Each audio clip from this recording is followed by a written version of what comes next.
My baby wouldn't stop crying and wouldn't eat anything. The baby's mother had died in childbirth, leaving him completely alone. I was desperate going into crisis. Because 9 nannies had already been fired, the pediatricians couldn't figure out anything, and I was terrified my son would die and nothing was working. Until the new housekeeper did something that no one expected. She picked up the baby in her arms, and for the first time in 3 months, he stopped crying completely. I was shocked and asked how did she do that? But the housekeeper was hiding a terrible secret, a secret that when discovered would cause the biggest scandal of my life. A secret involving breast milk. A secret that would change everything forever. And you won't believe what happened when I discovered the truth. It's 5:30 in the morning when Sarah Martinez steps off the bus in the richest neighborhood of Los Angeles, clutching a worn plastic bag in her hands and adjusting the simple housekeeper's uniform she's worn for years. At 28 years old, with brown hair pulled back in a tight bun, she walks through the deserted streets until she reaches the massive gate of the Donaldson estate. It's her first day as a housekeeper at the home of Jimmy Donaldson, better known as Mr. Beast, the biggest YouTuber in the world who lives in an insane mansion in Beverly Hills. The mansion is a 4-story palace with immaculate gardens like you see in those fancy movies. It's got an Olympic pool basketball court, private gym, and a garage with at least 10 imported cars that Sarah doesn't even know the names of. They're so expensive. She's never worked in such a luxurious place and feels her heart beating hard when she rings the doorbell, imagining what it'll be like working for a millionaire YouTuber. Who opens the door is Mrs. Helen Carter, a middle-aged, elegant woman, but with a stern expression that seems carved in stone like those museum statues that you look at and feel scared. Nice to meet you. Dear, my name is Helen, and I'm the housekeeper of this house. The rules are simple. Arrive at 6 in the morning, leave at 5 in the afternoon. Don't touch the family's personal belongings and especially don't make noise on the 2nd floor. Got it? Honey, why can't I make noise on the 2nd floor? Mrs. Helen, Sarah asks with curiosity, finding that specific rule kinda weird. Helen hesitates a moment before responding with a tense voice like someone who's hiding something. That's where the baby's room is. Baby Peter. He's 5 months old and very sensitive to noise, so we try to avoid making too much sound up there. Sarah notices something strange in the housekeeper's tone, but doesn't dare ask more questions at that moment, because it's her first day, and doesn't want to start off badly. You can start with the living room. Dear, the cleaning products are in the laundry room closet back there. Helen points down the hallway and walks away with that kind of robotic way of someone who's been in charge forever. Throughout the entire morning, Sarah cleans the house in silence, observing the super expensive furniture that probably costs more than she'll earn in her entire lifetime. The artwork on the walls that she doesn't understand, but that's definitely worth a fortune. And the Persian rugs she's scared to even step on hard, because if she ruins them, she'll have to pay and doesn't have money. Everything is impeccable, cold and lifeless, as if it were a museum instead of a house where a family actually lives. At exactly 10 o'clock, a desperate cry echoes through the entire mansion, making Sarah stop what she was doing, completely shocked. It's not a normal baby cry, folks. It's a distressing sound that seems like someone who's suffering badly, like dying of pain or something. It's a cry of desperation that cuts the soul of anyone who hears it, and makes your heart squeeze just hearing that. Sarah drops the cleaning cloth and stands paralyzed, totally shocked by that horrible noise. What cry is that, Mrs. Helen? She asks the housekeeper who passes near her, carrying clean towels for the bathroom. It's Peter, dear Helen responds with that resignation pretty evident in the voice of someone who's already used to it. He cries a lot, this boy always has been. 3 months, he hasn't stopped ever. Sarah's eyes widen, not believing what she's hearing. 3 months crying straight, Mrs. Helen. But how is that? How does a baby cry 3 months in a row without stopping? That's not normal at all. The crying continues for more than an hour without stopping even to breathe, and Sarah tries to concentrate on work. But that sound disturbs her deeply because 2 months ago, she lost her own baby at the 28th week of pregnancy in a terrible accident, and Peter's crying awakens a pain she desperately tries to forget every single day of her life. Mrs. Helen, won't the nanny go calm him down? Sarah asks with genuine concern because that definitely wasn't normal. No baby cries like that. Helen makes a bitter face and shakes her head with that look of someone who's seen everything. We've already had 8 nannies, dear. 8 different ones. None managed to make this boy stop crying even for 5 minutes. All were fired by Jimmy. 8 nannies in 5 months. Sarah repeats, incredulous, thinking she heard wrong because it didn't make any sense. That's right. 8 professional nannies who take care of babies for years and all failed. Jimmy fires them because they can't control the baby, but babies cry, right, Mrs. Helen? It's normal, children cry, it's part of it. Helen looks at Sarah with that face of someone who's tired of explaining the same thing. This isn't normal crying. No, my dear. This baby screams like he's actually dying and the doctors don't know what to do. Pediatricians, neurologists, speech therapists. God knows what else have come, all say he's fine, that he's healthy, but he keeps crying nonstop all day long. And where's his mother? Sarah asks, finding it very strange for a mother to leave her son crying like that without doing anything. Helen looks at the floor and responds quietly with a sad voice. There's no mother, dear, his mother. Carolina died in childbirth from hemorrhaging. There wasn't time to do anything. Jimmy was left widowed with a newborn baby to care for alone, poor guy. Sarah feels her heart squeeze, imagining the difficult situation. What a complicated situation, my God, and he takes care of him alone then. The housekeeper shakes her head, explaining, No, he doesn't know how to take care of babies. Works too much recording videos for his channel, so he hired a nanny. He's had 8 since Peter was born. All were fired because they couldn't make him stop crying. The one who's there now is the 9th. Imagine the pressure this poor woman is feeling, knowing the other 8 were sent away. The crying continues for another full hour without stopping even to breathe properly, leaving a heavy silence in the house when it finally stops for a few minutes. Sarah tries to continue working, but that sound messes with her a lot, because it reminds her of the daughter she had lost, Sophia, who would be 5 months old now if she had survived. Every time she hears Peter cry, it's as if Sophia was there asking for help, and it hurts so much in her chest like a stab. At lunchtime, the millionaire YouTuber Jimmy Donaldson arrives home driving a yellow Lamborghini that makes an absurd noise like a lion's roar you hear from far away. He's a 35-year-old guy, tall brown hair, always in a hoodie and sneakers, even though he's a billionaire, because YouTubers are kinda sloppy with clothes like that. But you can see in his eyes that deep tiredness that no amount of money in the world can hide. You know, as soon as he enters the mansion, the crying starts up again from upstairs, even more desperate than before. Holy crap, man, Jimmy says, running his hand through his hair with a nervous gesture of someone who's at the limit of patience. This kid never stops, dude. I swear I can't take this anymore, every single day the same thing. Mr. Jimmy approaches Mrs. Helen, all formal as always. Patricia's been trying to calm him down since early, but she's not managing. The baby doesn't want anything. Jimmy climbs the stairs with heavy steps, making that totally stressed face like when you're stuck in traffic for 2 hours and want to die.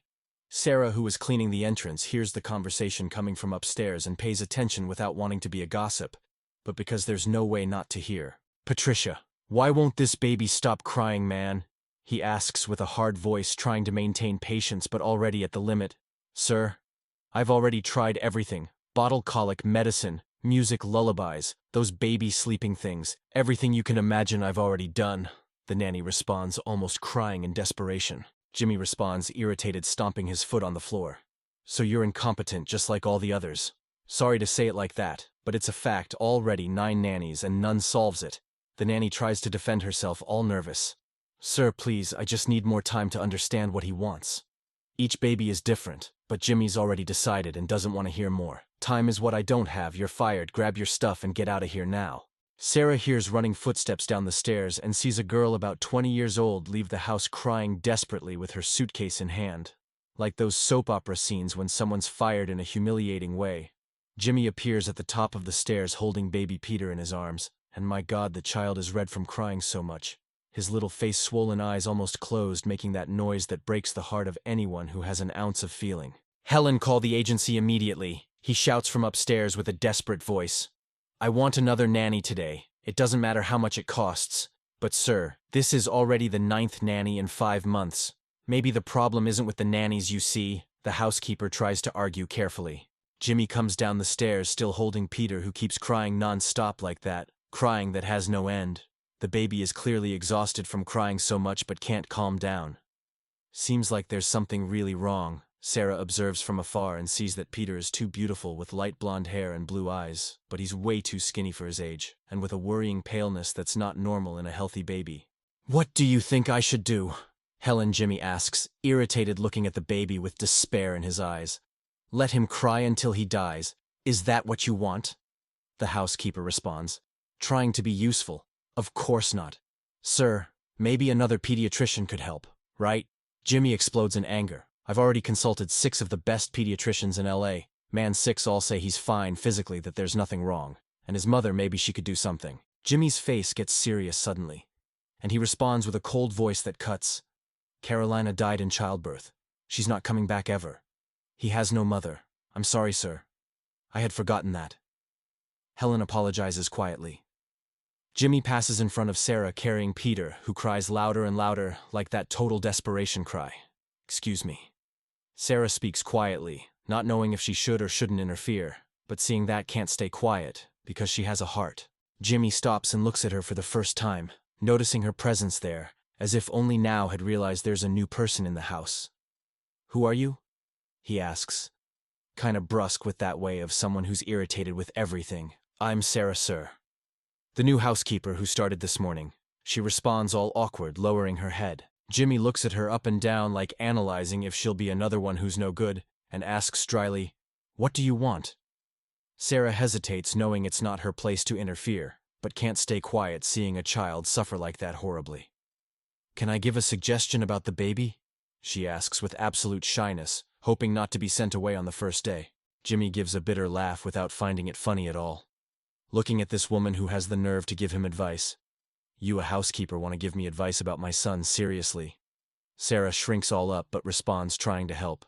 I have experience with small babies, sir. I worked taking care of children before being a housekeeper, so I know some things. Jimmy responds with heavy irony that hurts. And why would a housekeeper understand more than professional nannies with 20 years of experience and the best pediatricians in Los Angeles? Explain that logic to me. Sarah feels humiliated and lowers her head, all embarrassed. I just wanted to help, sir. I won't interfere anymore. Jimmy speaks harshly, cutting the subject. Help by doing your job, and that's it, mind your business. He leaves the mansion carrying Peter, probably to another doctor who won't solve anything because the problem isn't medical. Mrs. Helen shakes her head, looking at Sarah with pity in her way. It's better not to interfere, dear. Jimmy's very stressed these last months with this baby who won't stop crying. Sarah speaks with a broken voice, feeling like crying. That baby's not well, Mrs. Helen. I know that for sure. The housekeeper responds, tired, sighing deeply. I know too, dear. But it's not our problem. We have to do our job, and that's it. We can't meddle in the boss's lives.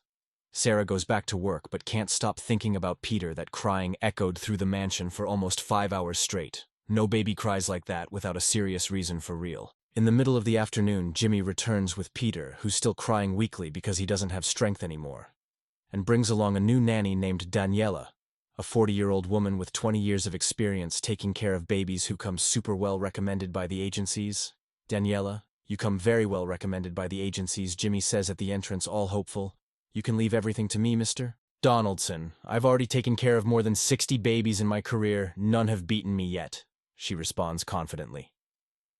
Jimmy smiles, relieved for the first time. Great, your room is on the 2nd floor next to Peter's room. Anything, call me, okay? Sarah observes Daniela going up the stairs with Peter in her arms, still crying. The new nanny seems super confident, but Sarah's absolutely certain she'll also be fired in a few days, because the problem isn't the nanny. The problem is something else nobody's seeing. During the next 3 days, Sarah works in the mansion, hearing Peter cry non-stop, practically all day long, like 24 hours a day, only stopping when he sleeps from exhaustion. Daniela tries everything, gives bottle changes, diaper every half hour, does massage, puts classical music, sings rocks. Nothing works. Absolutely nothing. Seems like the baby's bewitched or something. On the 3rd day, Jimmy arrives home early in the morning, coming straight from an all-night video recording, and finds Daniela completely exhausted, sitting on the hallway floor crying in despair while Peter cries in the crib like a horror movie scene. What's going on here, Jimmy asks, scared by that scene. The nanny looks at him with red eyes swollen from crying so much and says, sobbing, Sir, I can't take it anymore. This baby doesn't sleep, doesn't eat right, just cries non-stop 24 hours a day. I've never seen anything like this in my entire life of so many years taking care of children. I give up, sir, I can't anymore. Jimmy explodes in anger, hitting his hand on the wall. You're also gonna give up, seriously? Are you all incompetent or what? Daniela gets up, grabbing her bag, already decided. I'm sorry, sir, but I can't anymore. This is making me sick. I'm leaving now. And she runs out of the house like fleeing, leaving Jimmy alone with Peter, who keeps crying louder and louder, seeming like he's gonna die from crying so much. Sarah, who was cleaning the first floor hallway, hears everything and runs up the stairs without even thinking twice. When she gets to the second floor, she sees Jimmy sitting on the bedroom floor holding Peter and crying too. The guy's completely desperate, not knowing what to do anymore, totally lost. Sir Sarah speaks quietly from the door, afraid to scare him. "Can I help?" Jimmy looks at her with red eyes full of tears, and for the first time doesn't speak harshly. "Please," he begs with a desperate voice. "I don't know what to do anymore. Help me, for God's sake, anything." Sarah enters the room and picks up Peter in her arms carefully, as if he were the most fragile thing in the world. The baby's too warm, feverish, and keeps crying. But when she starts rocking him in a specific way, her mother taught her, and making a soft sound with her mouth like shh, the crying diminishes a little bit for the first time in hours. Jimmy watches that, impressed, like seeing a miracle happen in front of him. "How did you do that?" he asks, not believing. Sarah responds while continuing to rock Peter very slowly. "I don't know, sir, but I think he's not hungry for milk. He's hungry for affection, for care, for human presence. Babies feel these things. You know, they need love." Jimmy keeps watching her calm Peter for about 10 minutes, and for the first time in 3 months since the baby was born, the crying stops completely. He stays quiet in Sarah's arms, looking at her with those little blue eyes full of tears, but without crying, like he finally found what he was looking for. "My God," Jimmy whispers, not believing what he's seeing. He stopped. Man, he really stopped crying for the first time. Sarah smiles, all emotional. "Sometimes babies just need to feel there's someone really there. You know, it's not just giving a bottle and changing diapers. You gotta have connection, love, care." Jimmy looks at her and asks without thinking much, "Can you stay, like, not as a housekeeper but as Peter's nanny? I'll pay whatever you want, seriously, any amount." Sarah hesitates because she doesn't have official experience as a certified professional nanny, but looking at Peter so calm in her arms, accepts emotionally. "Okay, sir. I'll stay, but I don't want more money, just want to take care of him, right?" With real love, Jimmy breathes relieved for the first time in months, feeling he finally has hope. During the next weeks, the mansion's routine changes completely, like night and day. Sarah now takes care of Peter full-time, and the baby practically stops crying, only cries sometimes when he's hungry or sleepy. But it's not that desperate crying from before, it's normal, healthy baby crying. Jimmy observes, impressed, how his son changed from water to wine. Peter starts smiling, playing, interacting with people, gains weight, color, returns to his little face. He becomes a completely different baby, like another child. One day, Jimmy calls Sarah to his office to talk about an important matter. "Please sit down," he asks, pointing to the comfortable chair in front of the desk full of super expensive filming equipment. Sarah sits nervous, thinking she's going to be fired because she did something wrong. "Did I do something wrong, sir? I'm sorry if I did." Jimmy shakes his head, smiling. No, on the contrary. You did everything right. Peter's completely transformed because of you." "I wanted to thank you for real and ask you an important question," Sarah responds, relieved. "You can ask whatever you want." Jimmy hesitates a bit, like when you're going to say something difficult, and asks directly, "How did you achieve what 9 professional nannies couldn't? What's the secret? Tell me." Sarah thinks a bit before responding with total sincerity. "There's no secret, sir. I just treated him as if he were my son.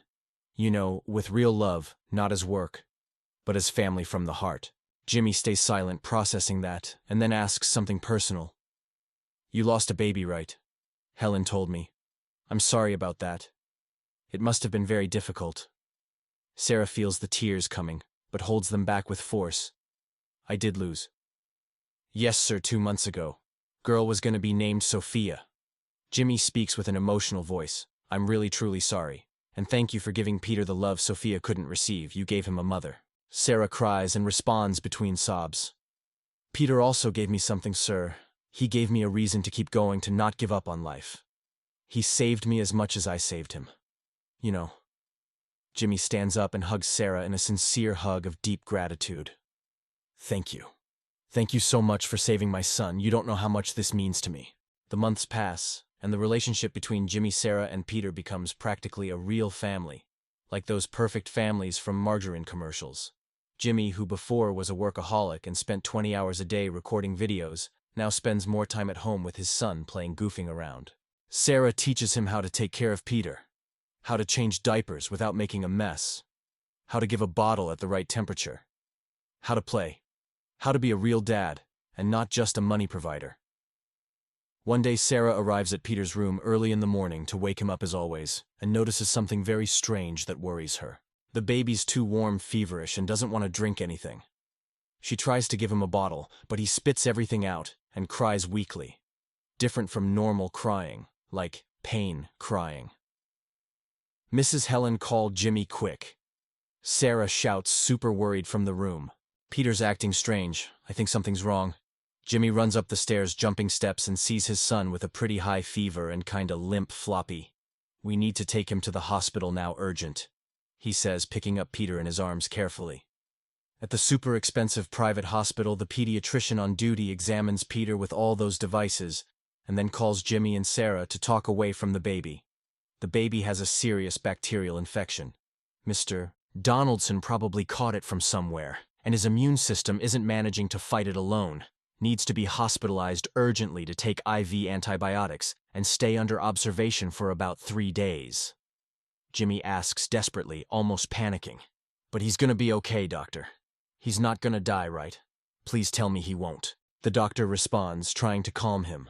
Look, if you guys had waited a few more hours, it could have evolved into something very serious, like meningitis or sepsis. But you noticed quickly, so there was time to treat him. He'll be fine. Yes. Just needs the antibiotics and total rest. Sarah, who was on the side, started crying in relief, holding Jimmy's hand. Thank God, doctor. Thank you so much for taking care of him. We were desperate. The doctor looks at her and asks, thinking they're married, are you the baby's mother? Sarah was going to answer no, but Jimmy speaks up first. Yes, doctor, she's Peter's mother, takes care of him since he was tiny with lots of love. Sarah looks at Jimmy, surprised by that statement she didn't expect but doesn't correct, just smiles emotionally, and thanks silently for him recognizing her that special way. Peter stays hospitalized 3 days in the pediatric ICU, taking antibiotics every 6 hours straight. Sarah doesn't leave the hospital bedside even to shower properly, sleeps in that uncomfortable hospital chair, eats the food Jimmy brings, but doesn't leave Peter's side, stays there holding his little hand, singing quietly, talking, praying. Jimmy also stays most of the time at the hospital, only leaves to shower at home, change clothes, and rush back. He sees Sarah's insane dedication and realizes she loves Peter for real, as a son. It's not work, it's not obligation. It's genuine mother love that can't be faked. On the 3rd day, the doctor discharges them, saying they can go home. Peter improved completely. The infection was controlled. The fever went down. He's nursing. Well, again, you can go, but continue the oral antibiotic for 7 more days to guarantee the infection doesn't come back, okay? When they get home after 3 days at the hospital, Helen was waiting at the door with a huge chocolate cake written, "Welcome home." Peter, that she had made specially to celebrate. The housekeeper, who was all tough, had also gotten attached to the baby after seeing him improve so much with Sarah. Even she, who was all serious, cried when she saw him come back home healthy. That night, after putting Peter to sleep in his little crib, Sarah went to her room to take a hot shower and finally rest after 3 days practically without sleeping. When she got out of the shower in a bathrobe and went to lie down, she saw there was a small box on top of the bed with a folded note. She opened it, curious, finding it strange, and saw it was a brand new, super expensive, latest model phone. And the note said this in Jimmy's handwriting: Sarah, thank you so much for saving my son, teaching me to be a dad, and taking care of him with so much love. You deserve everything good this world can offer. This phone is for you to communicate better and have your things with much affection.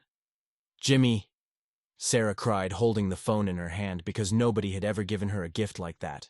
It was the most expensive phone she had ever seen in her life, probably cost about $5,000. She ran downstairs to Jimmy's office, who was editing a new video on his computer. Mr. Jimmy, thank you so much for the phone, but it's too expensive.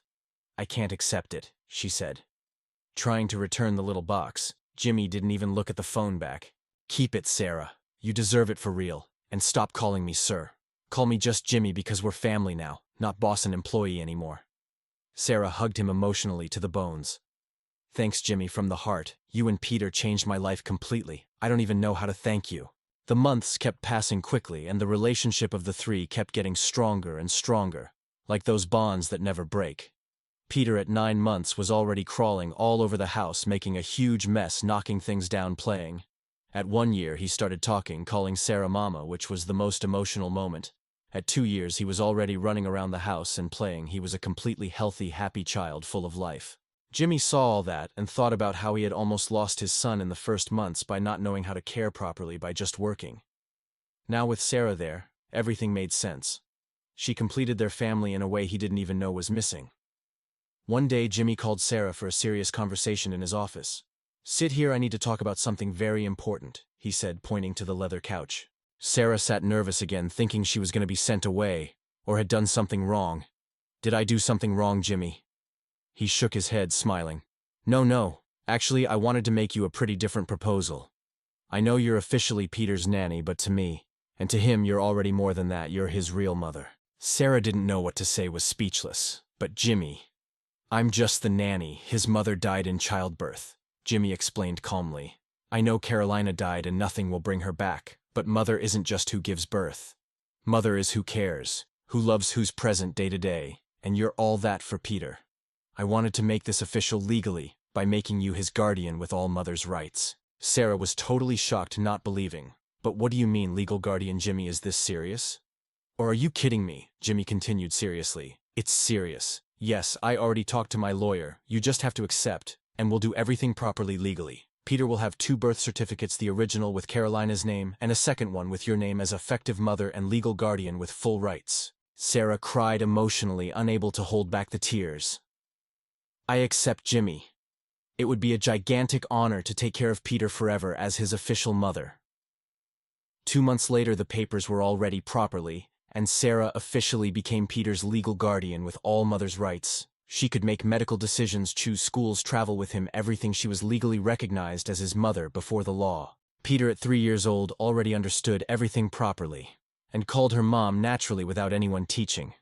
He called Jimmy Dad, and the two had become a real family, like a normal family you see on the street. When Peter turned 5, Jimmy organized a huge party at the mansion with everything kids like. There was a giant bouncy castle, ball pit, magician doing magic, face painter, cotton candy, popcorn, 3-tier cake decorated with superhero theme that Peter loved, and about 50 kids from his school came, plus their parents. In the middle of the whole lively party, Jimmy climbed on a stool and asked for everyone's attention, tapping on a glass with a fork. "Folks, I wanted to make a very important announcement here in front of everyone." He spoke into the microphone they had installed. "This woman here, Sarah, saved my son when he was 5 months old and was suffering without anyone understanding why. She gave him love when I didn't know how to give, taught me to be a real dad. And today, I want to make official something that's already been reality for 5 years, but I want to do it in front of everyone." Jimmy knelt in front of Sarah right there in front of 50 people and took out a tiny little box from his pocket. "Sarah Martinez, do you want to marry me and be a real family, officially married before God and men?" Sarah started crying non-stop and answered loud for everyone to hear, "Yes, yes, I accept, for absolutely sure." The whole party exploded in celebration, everyone clapping, screaming, getting emotional. Peter jumped with joy, shouting really loud, "Now I have a real dad and mom, married like my friends from school." It was so beautiful, that moment.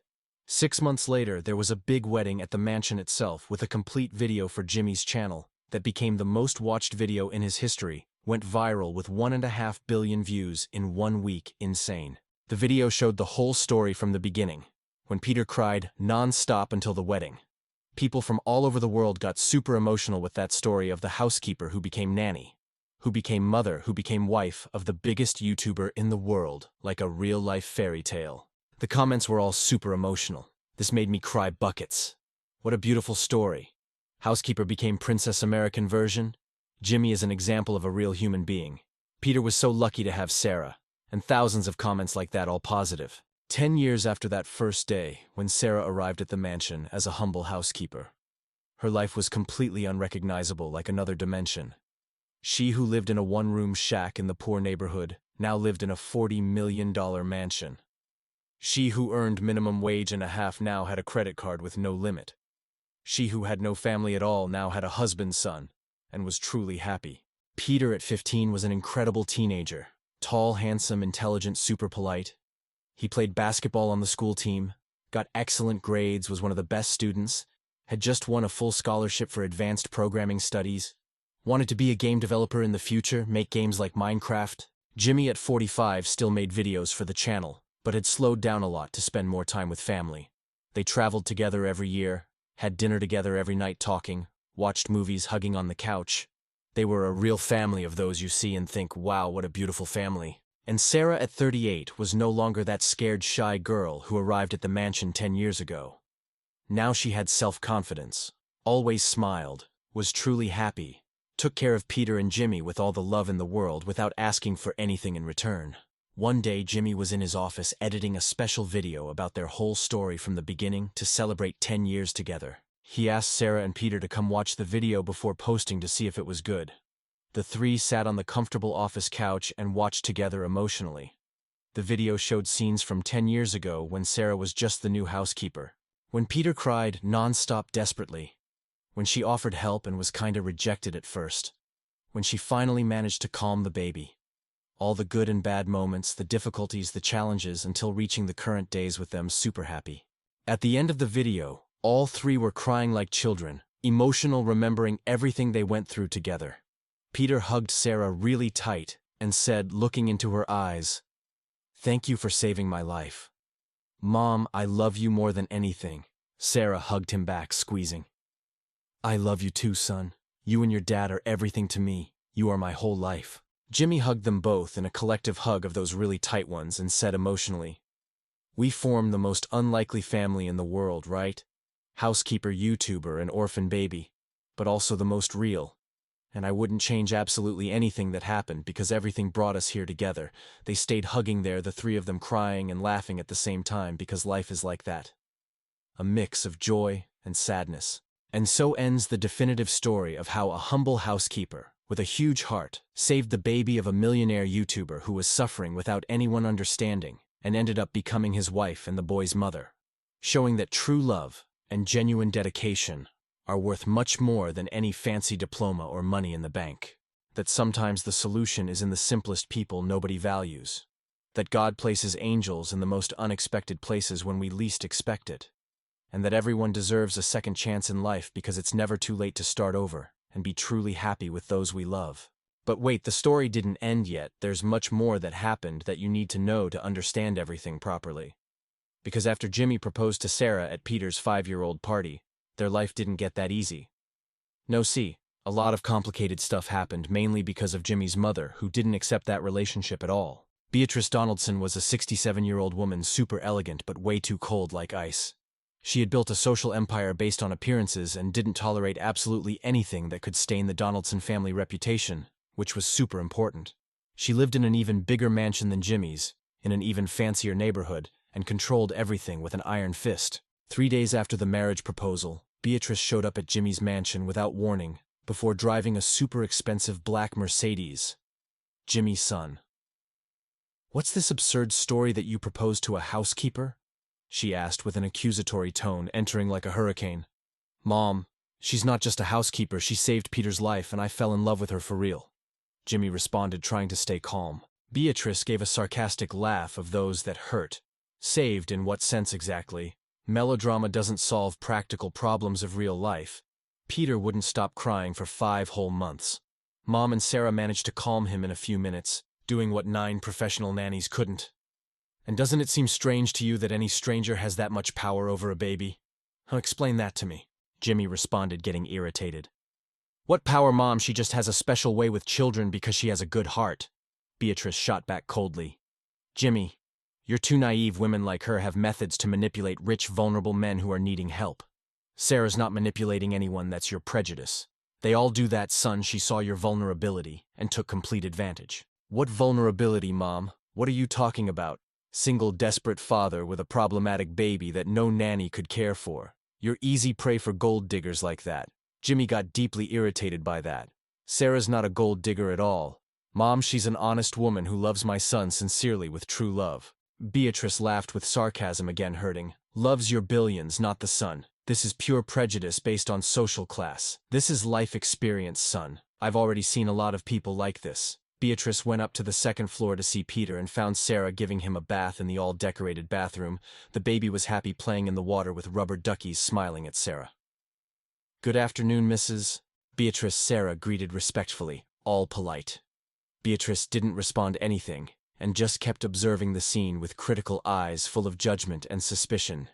"Peter, come with Grandma," she said, stretching her arms to her grandson. Peter looked at the grandma he barely knew and hid in Sarah's lap scared. "He's scared, ma'am, he doesn't know you that well yet," Sarah explained carefully. "Scared of me, I'm his grandmother. Babies need time to get used to new people. You know, ma'am." Beatrice got deeply offended because Peter had never refused her like that before. What excessive intimacy this is. "What did you say, ma'am?" "Nothing, continue with the bath there."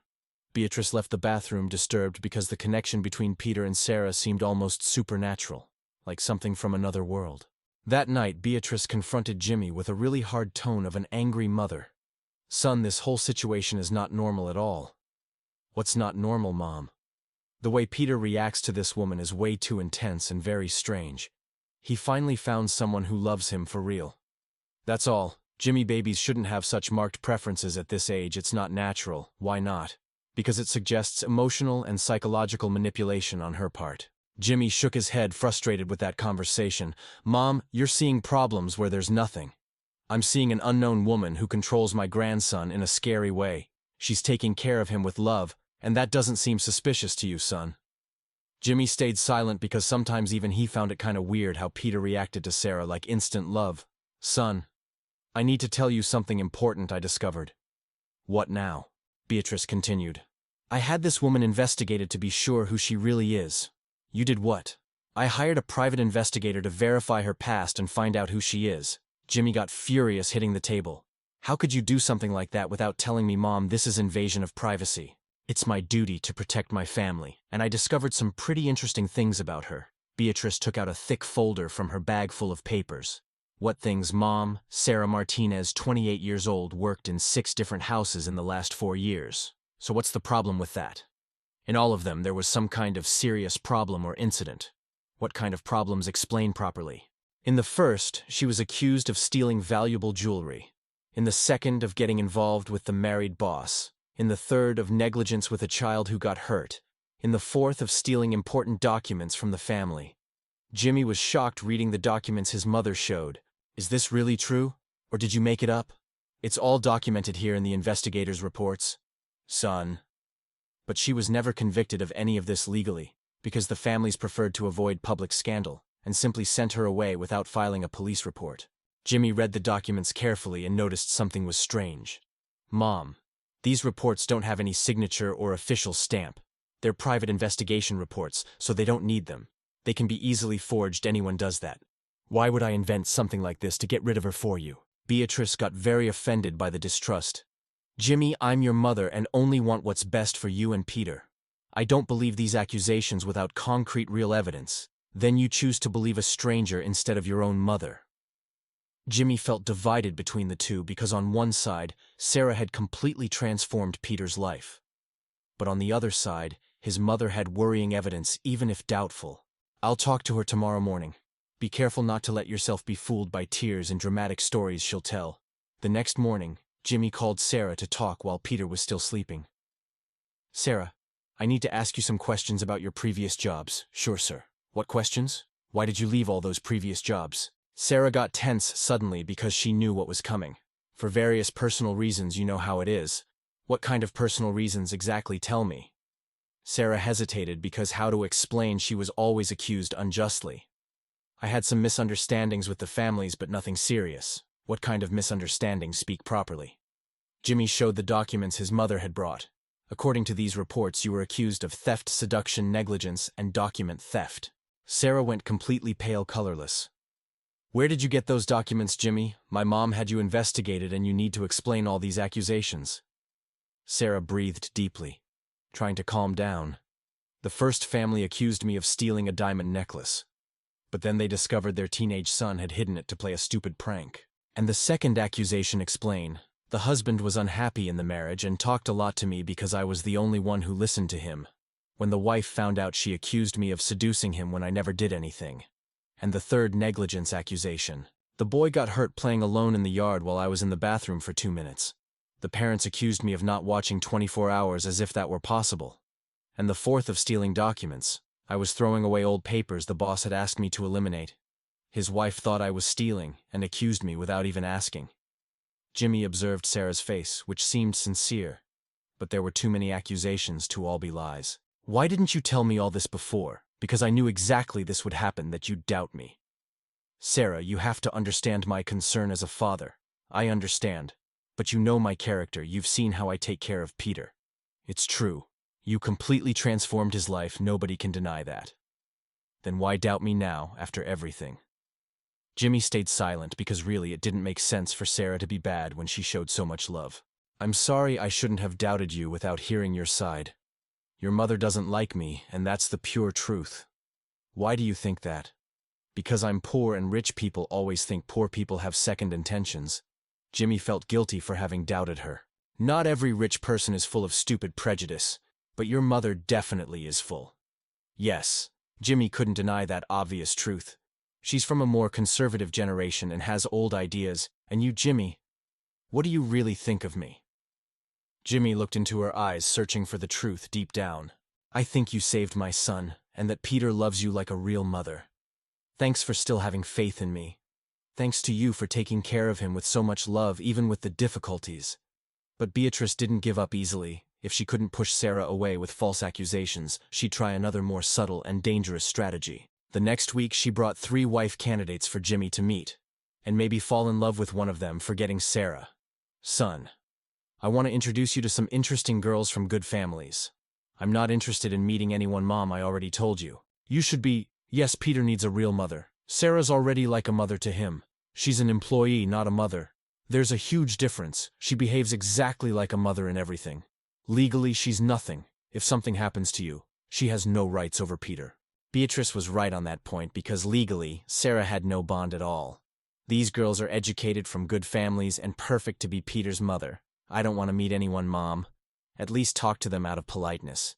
You do this for Peter. Against his total will, Jimmy accepted to receive the 3 candidates his mother chose very carefully. The first was Julia Harris, daughter of a super-rich banker, graduated in psychology, 29 years old.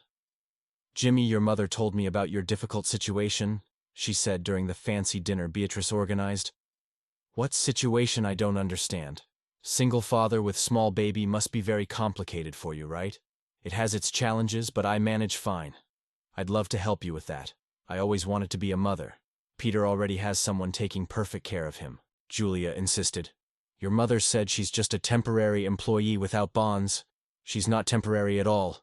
Of course she is. Employees come and go, but family is forever. Jimmy didn't like at all the tone Julia used to talk about Sarah as if she were disposable. The second candidate was Marina Wilson, lawyer, 31 years old, specialized in family law, all proper. Jimmy, children need legal family stability, she argued with a too professional tone. Peter has stability, yes. With a nanny who can leave any time without any prior notice. Sarah won't leave, I'm sure. How do you guarantee that without a legally binding contract signed at the notary? Legal bond isn't the only thing that matters in life. There's also love. It's what guarantees legal security for the baby and legal protection.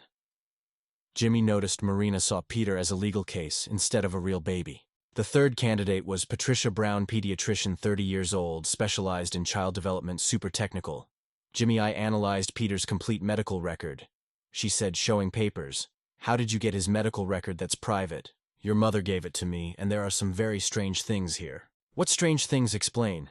Peter had very serious eating and sleep problems for months. Suddenly everything magically resolved when a new person arrived, and what's the problem with that? It's too much coincidence. Babies don't change like that so fast without proven medical reason. He changed because Sarah knew how to take care of him the right way, that's all. Or because she used unconventional, potentially dangerous methods. What dangerous methods are you talking about? I don't know exactly. But as a doctor, I find very suspicious such a drastic and fast change. Jimmy got deeply irritated by that. Suspicious is helping a baby who was suffering. Suspicious is solving a complex medical problem without clear scientific explanation. After the 3 horrible visits, Jimmy talked to his mother, pretty irritated. I didn't like any of the 3 candidates, Mom. Why not? They're perfect women for you.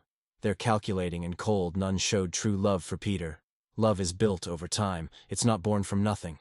Sarah loved Peter from the first day she saw him, because she has obvious financial interest in it. What interest? She earns a modest nanny salary. For now, yes. But she's becoming indispensable to have more in the future. Jimmy shook his head, frustrated with his mother's obsession. Mom, you're obsessed with pushing Sarah away from us. I'm trying to protect you and Peter from a gold digger. Protect us from someone who loves Peter sincerely, that's absurd. Protect you from someone who can manipulate you both for personal interest. Jimmy left that conversation even more irritated than before because his mother couldn't accept that Sarah was genuine. Meanwhile, Sarah noticed the growing tension in the whole mansion. Beatrice treated her with evident coldness, and the candidate's visits didn't go unnoticed at all. "Peter, your grandma doesn't want me here," she whispered to the baby while giving him a bottle. "But I won't let anyone separate us, you're my son now." Sarah knew she was getting too attached to Peter but had lost her daughter, and he filled that gigantic void in her heart. 3 weeks later, Beatrice decided to act more drastically and definitively. She hired a spy to follow Sarah and discover how she managed to control Peter like that. The spy, Valerie Russo, was a former cop specialized in discreet investigations.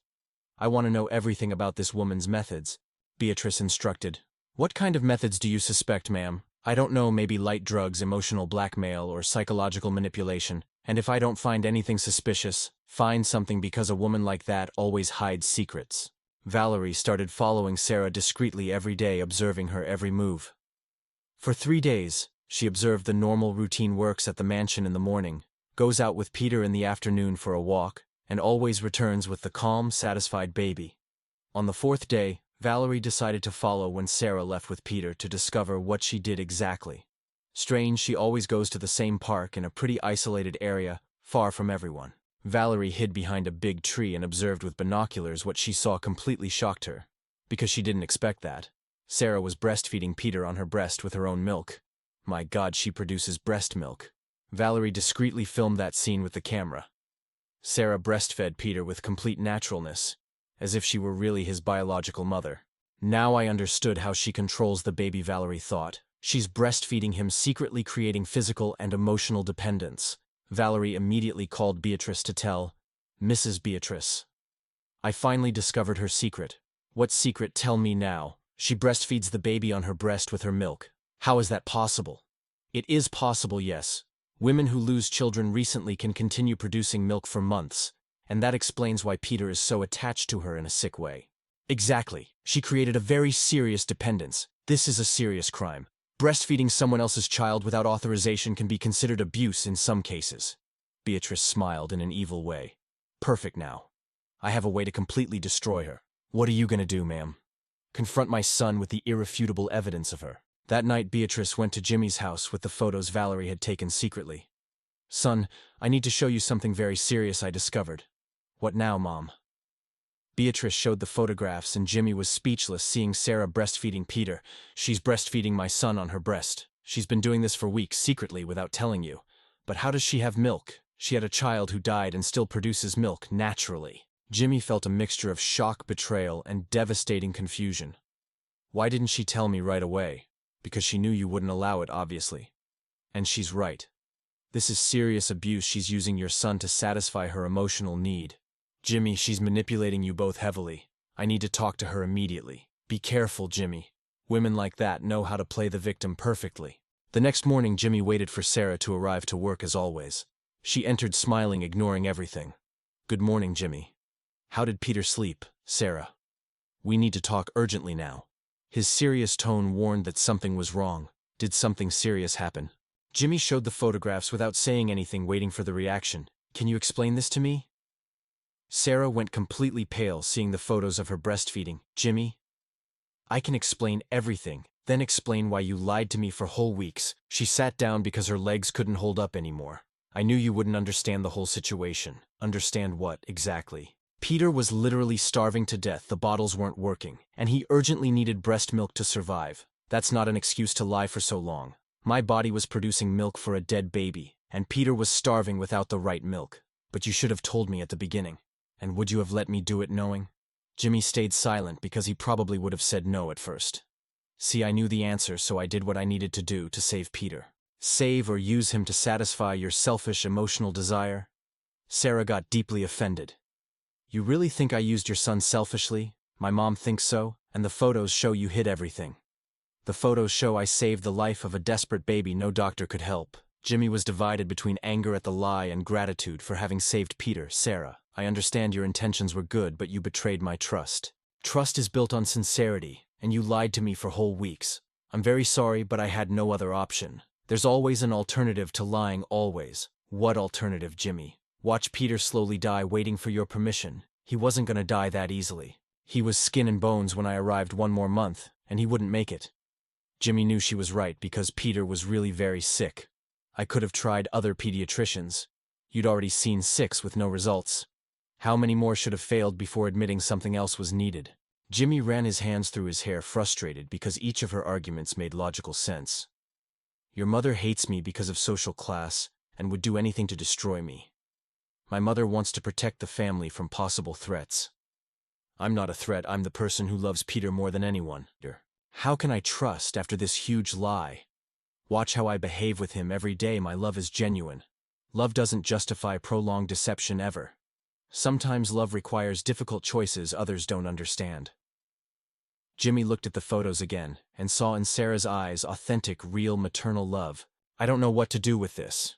You need to decide if Peter's well-being is more important than your wounded pride. It's not pride, it's fundamental trust. Then I ask your forgiveness for the lie, but I don't regret having saved him. Jimmy stayed silent for long minutes, thinking. I need to reflect before deciding. I understand, I'll get my things and leave. No, wait a few more days until I decide. In the following days, the climate in the mansion got super heavy tense. Jimmy observed Sarah and Peter together, trying to understand if the bond was authentic or manipulative. Peter was completely glued to Sarah, calling her with the first mama sounds. Mama, Peter babbled, stretching his little arms. He said mama, Jimmy whispered, shocked. Sarah picked up Peter with tears in her eyes. Yes, love moms here always. Jimmy felt something squeeze in his chest seeing that scene because Peter had never had a mother, and Sarah had never had a living child. Maybe destiny united them for a specific reason. But his mother Beatrice wasn't satisfied and wanted him to fire Sarah immediately without more talk. Son, this woman abused Peter seriously. It wasn't abuse, Mom, she nourished and saved him. She did it without permission, creating pathological dependence. Peter loves her like a true mother, because she manipulated him physically and emotionally through breastfeeding. Not everything is manipulation like you think. I'm protecting you from a dangerous situation. Dangerous how exactly? Explain to me. She's becoming indispensable to take the place of mother without having the right. And what if that's exactly what Peter needs? Jimmy, you can't seriously consider this. Why is it absurd to give him a mother who loves him? Because this woman is a stranger, poor, without adequate education. So what? Love doesn't have social class requirements. You're talking like someone in love and blind in love? Beatrice repeated, surprised.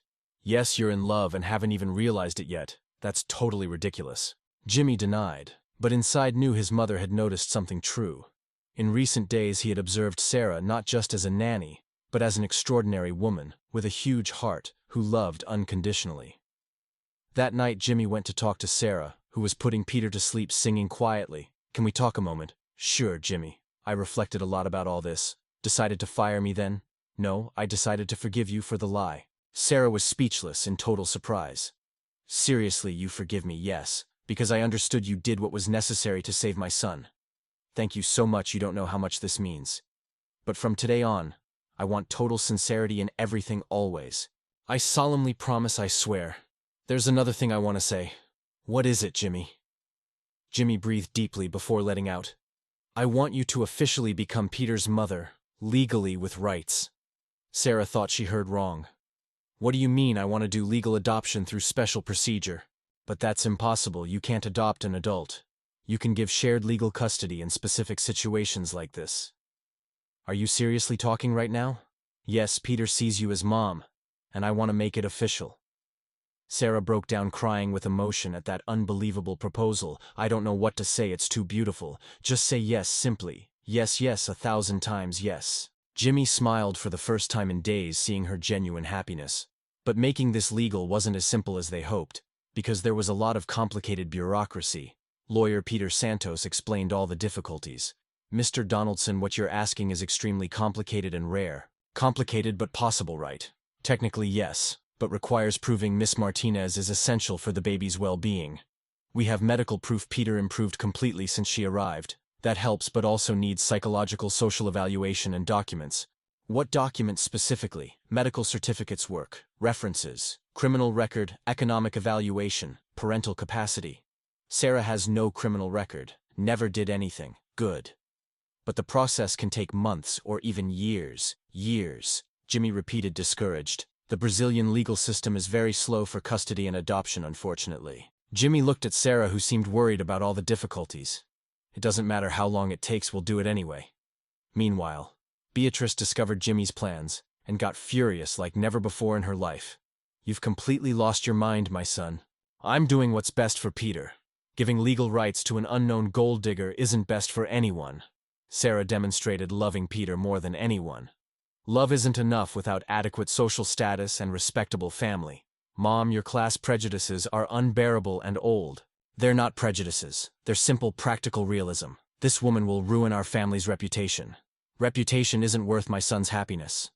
Jimmy, I forbid you to continue with this whole madness. You can't forbid me anything. I'm an adult and decide my life. Then, I'll remove your access to the family trust fund completely. Jimmy was shocked because that fund was a big part of his financial security. You'd use money to control me like a puppet.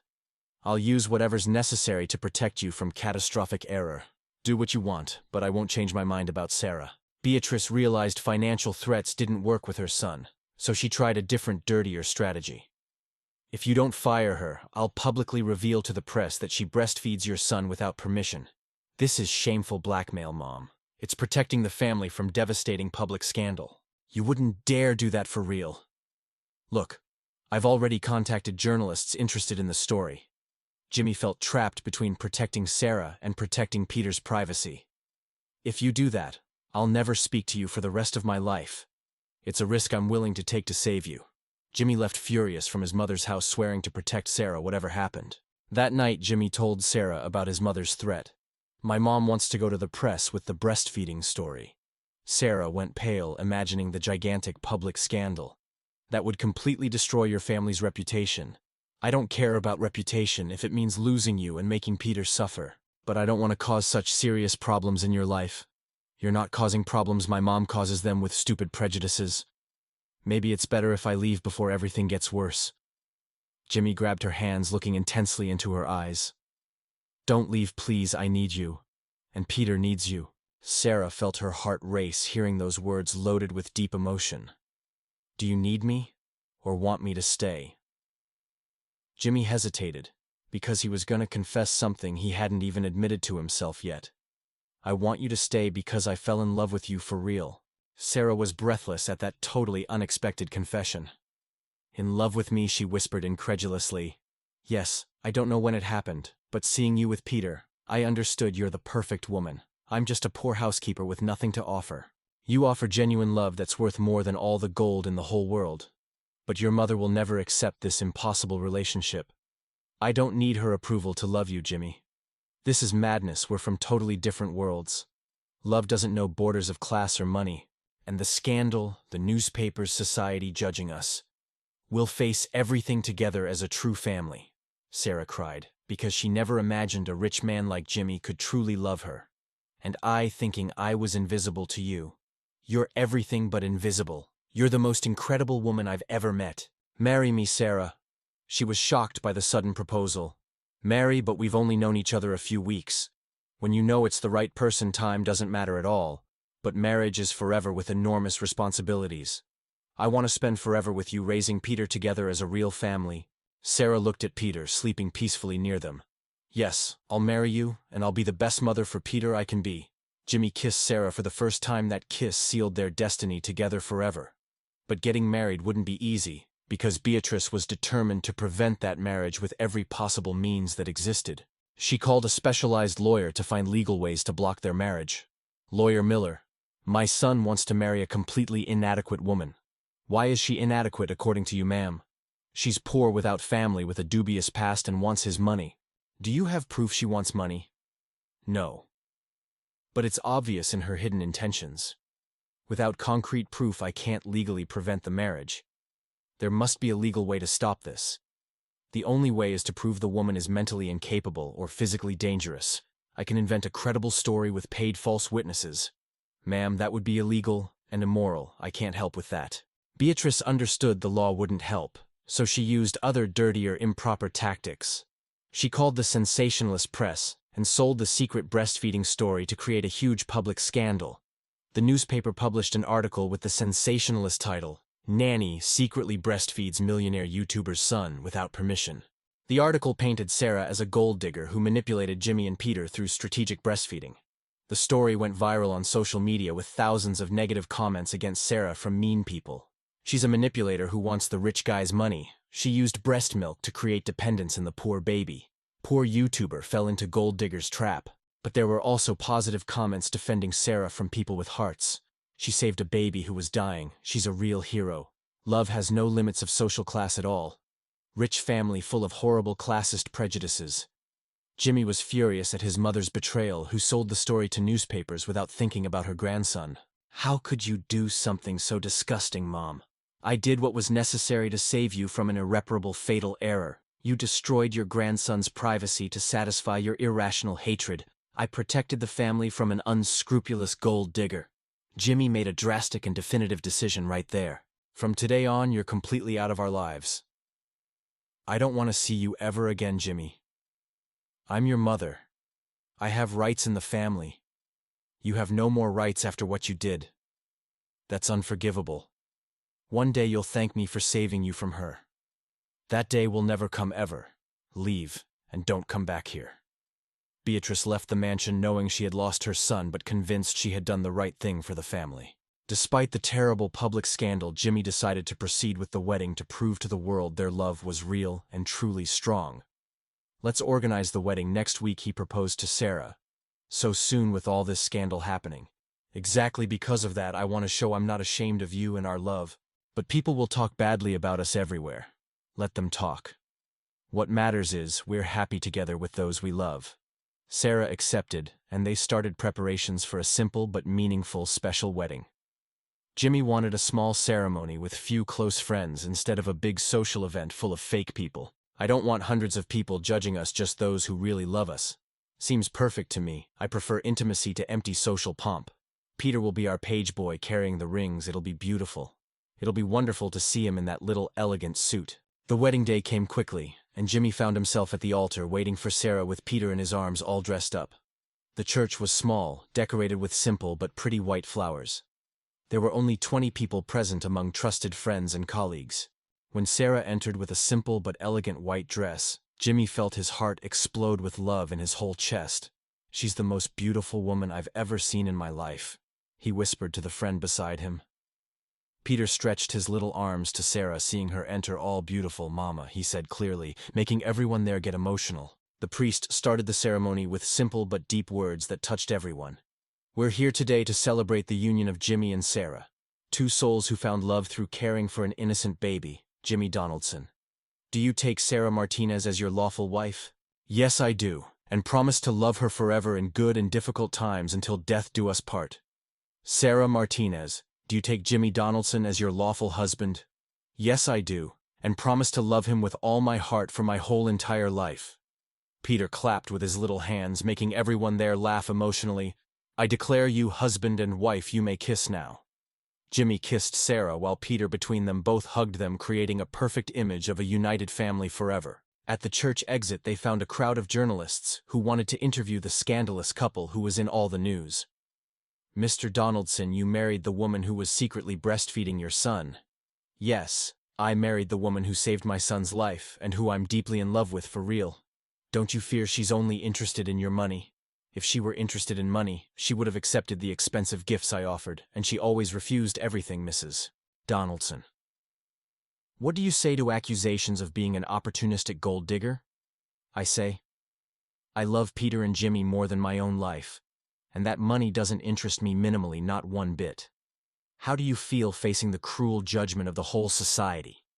"We feel happy because we have love that's stronger than any external, superficial judgment." The journalists photographed the family getting into the car that would take them to their new life together, as a real united family. During the trip, Jimmy held Sarah's hand, looking with infinite love in his gaze. "Thank you for accepting to marry me despite everything. Thank you for giving me a family I thought I didn't deserve to ever have." Peter played happily in the back seat, oblivious to the difficulties his parents faced for him, completely unaware. That night at the mansion that finally became their true home, Sarah put Peter to sleep, singing the song her mother sang when she was little. "Sleep, baby, in the cradle, while Mommy watches you with infinite eternal love. Peter fell asleep peacefully clinging to Sarah's finger, as he always did. Jimmy watched from the door that moving scene of pure love. You were born to be a real mother, and you two were born to be my perfect family. 3 months after the wedding, Sarah discovered she was pregnant with their second child, Jimmy. I need to tell you something very important now. What is it, love? I'm expecting a baby, our real baby. Jimmy was speechless for seconds before exploding with pure joy. A baby will have another child, this is incredible. Yes, Peter will have a little sister or brother to love. Jimmy hugged Sarah, making her spin with pure, uncontrollable joy. This is the most beautiful news I could receive in life. Peter also seemed happy even without understanding yet what it meant to have a little sibling. You're gonna have a little sibling to love and protect always? Peter clapped his little hands, responding with a cute, childish voice. Baby, baby, gonna have baby. During the pregnancy, Jimmy was super careful with Sarah, not letting her make any excessive effort.